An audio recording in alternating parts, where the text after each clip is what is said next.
So I've been involved in public service for many years, but really I come from a background in technology. I have a master's in math and a graduate certificate in public health. And for many years I was an engineer and program manager, developing algorithms and software systems and overseeing a project with 35 engineers and a multi-million-dollar project. But I got involved in public service first in my own neighborhood, just like a lot of people do, and then quickly became involved in the Austin Neighborhoods Council, which was really a great opportunity to meet people all over town, understand what was going on all over town. And when I was president, we doubled the number of neighborhood associations from 40 to 80. So we got quite a large diversity of perspectives and people at the table. And then from there, I became a council member from 2008 through 2014, and was recognized for really standing up for the people's interest, a broad array of projects and issues that I dealt with, but consistently, standing up against special interests, standing for, neighborhood stability, strong environmental policies, keeping a keen eye on the budget, always, have a numbers background. Led the charge to become the largest no-kill city in the nation, and all of that. So since then, I've remained involved. I'm on a few boards. I'm on the Housing Works Board and the ECHO Board. Are you familiar with ECHO? Yes. And then a couple of really fun things that I'm on. I'm the chair of a community advisory committee for Forklift Dance Works, which you may be aware of. Dance Works? Dance? Yes. Yeah. Okay. So they did, for instance, they did the trash dance, the trash truck ballet, and they do a lot of work with city departments and workers to sort of celebrate through performance their work. And they're working on one. They're working on one with the aquatics department. So they did Bartholomew swims, Dove Spring swims, and I work on community outreach. It's kind of like Stomp, where they use equipment. Well, sometimes, like with trash dance, they use equipment. It honestly was like a ballet with trash trucks. But it features the people that work and serve the city. And so the next morning you go out, you see your trash being picked up, and you're like, that's beautiful, and thank you to the people. It really helps you appreciate that. And so for the pool ones, it's been like the lifeguards, the maintenance workers, the community around them. So I love that because I'm a swimmer, and so I'm also a tap dancer. So bringing all that in, and then also I'm working with the Public Access Facility and Austin Film Society on their community advisory also. So it's a lot about making sure we make the facility open to, a broad array of people. They can learn about different kinds of media and things like that. So that's me. Oh, you want to know personally? I'm married to, my husband is a physics professor. We moved here in 1981. We have 2 sons and 2 wonderful daughters-in-law and 3 granddaughters. Yeah. Well, I guess we can talk about running for mayor. Okay. Why do you want to run for mayor? I am really concerned about where this city is headed, and I believe we need a change in leadership in the mayor's office to really put people first instead of special interests.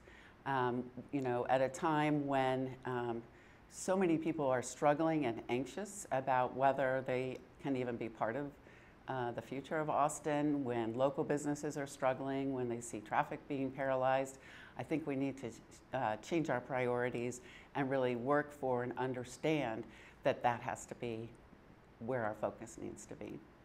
Has there been some instances where Mayor Adler has really violated that, like with the soccer thing? Or? Yeah, absolutely. I think that there are some examples of lack of transparency, lack of understanding how it's impacting people. With, for instance, the soccer deal that was done, at a time when property taxes are causing a lot of pain to not just homeowners but also renters because of it, property tax showing up in their rents. The idea of giving an out-of-town multimillionaire owner of a soccer team hundreds of millions of dollars in a property tax exemption, giving them a free pass when everybody else on the ground has to do that. I think that was completely inappropriate and the wrong way to go. So many other aspects of that were wrong, just in terms of handing over development rights to the rest of the land, not even taking into account that it's completely unrealistic to have only 1,000 parking spaces and rent-free for a while. It just shows that actions that are funneling all the help to corporations and special interests, as opposed to the people on the ground that live here now that need the help. Is there something you would have done different there with the stadium, with the calculus? Yeah, sure, absolutely. For one thing, it was being discussed, the idea of a Major League Soccer team coming here was being discussed in private emails that came out with the mayor's office since 2016 or 2017. Those kinds of big issues, they need to be in front of the community, having dialogue from the very beginning. MLS here, that would be great. That's absolutely not about that. But we need to have transparency. We need to have full community conversations to really develop the right priorities for the community. The other issue was that we have been struggling for years to get affordable housing on public land. And the idea that all of a sudden that McCullough Place, #1 priority for affordable housing on public land, gets tossed aside, it shows a real misdirection of priorities. And then on top of that, there was actual work going on in terms of developing a proposal for affordable housing in a mixed-use development that would have paid property taxes into the general fund, that were on the table, that we could have considered, and they didn't even get the light of day for discussion on the dais. I think that just shows a real skewing of the priorities and a real need for change. Okay. I guess I'll pick an issue and then you can pick All an right. issue. The one that I've been asking some of the other candidates is about the arch. We've got this homeless shelter downtown. Right. It was, I guess it was put in probably before you were on council. Yeah, But well before. Some people feel like it's not being served, it's not serving the homeless community best where it is. They feel like it should be moved, maybe to the outskirts of the city where you can put more services there. It's just in a bad spot because it's creating a bad situation for visitors and even for the homeless folks. They're getting preyed on by these drug dealers. Do you feel at all like it needs to be moved, or do you want to fix it?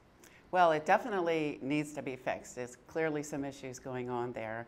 And I've been on the Ending Community Homelessness Board for the past 3 years and was a strong supporter of homeless services and housing for the homeless folks when I was on the council. And there's a lot of good work going on right now to improve the model of what we're doing at the Arch, which definitely needs improvement because it doesn't serve anybody to have a lot of people hanging out there and all the consequences that come along with it.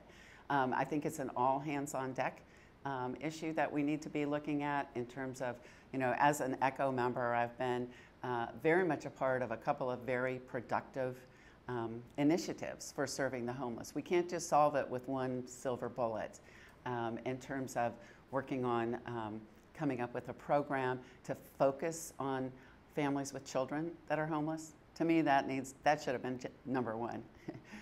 But we're getting that in place to find a model for outside funds to come in and help fund some of the services and housing for homeless folks, and realizing and having done the data and analysis that it saves our community money. It saves the city government, it saves the healthcare system, it saves the county money when people that are homeless have homes and services. And so they're actually going to be reimbursing and giving returns to the folks that are investing. So those are a couple of very specific problems. Now, the fact of the matter is that just like people all around this town, people that are homeless have been displaced too. And we do have homeless folks sort of branching out into different neighborhoods. And we have one model that had some challenges that came with it of serving folks out in the community. But I think we can do more of that, and we can be proactive about making it compatible and making sure that we're able to do that with compassion and in a way that doesn't upset things that are going on in other neighborhoods. Okay. Is there an issue you want to talk about, or you already talked about the soccer stadium? I think that one of the issues, well, let's see, what are some of my favorite issues? Yeah, there really are. I guess one of the things that might be coming to a head soon is the whole question about the city's role and the mayor's role in inviting Amazon to come here with a potential proposal for subsidies.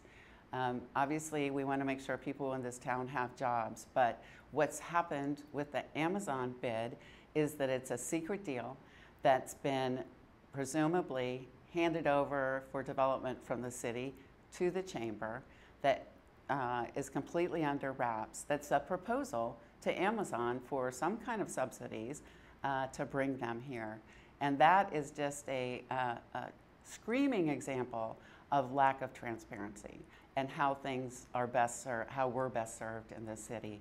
I think, and you know, the current mayor put a cover letter on that invitation, and I don't know if he's seen the proposal. I know some of his council colleagues have not. But you take a look at San Antonio and some other cities that had the conversation, stood up and said, you know, we don't think that's necessarily right. We're concerned about some of the impacts that would cause if we have a surge of 50,000 people. We have a lot of growth already, and we need to work to manage that growth and accommodate it appropriately. But to insert that artificial surge of 50,000 jobs over just a few years span will cause housing prices to go up even more than they are going up. And that needs to be a transparent discussion and not under lock and key the way it is now. Okay.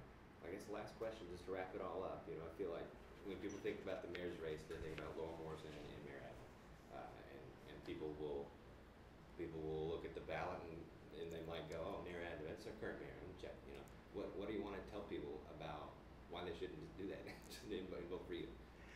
Well, I guess I would ask people to think about, are things better over the past 3 years? Is, you know, things are getting more expensive. I saw a study recently that showed that Austin topped the list in terms of cost of housing increases. They topped the list in terms of cost of living increases. Is that getting better? Is traffic getting better? How are you feeling about how productive community dialogue is? How do you feel about the waste of $8.5 million on Code Next, which turned into a market-driven, top-down project instead of it actually serving the community's values, instead of it actually being a community process? That's not the kind of leadership we need right now. The kind of leadership we need is someone that's been recognized for as a trusted leader, an effective leader who can get things done. And I think that people know where I stand, but I've spoken to a lot of folks that I've disagreed with a lot over the past years who have told me outright, we will know where you stand, but we also, and we might not agree with that, but we also know that you will sit down and talk with us and find common ground so that we can actually make some progress, because too much of what we're doing is not working right now.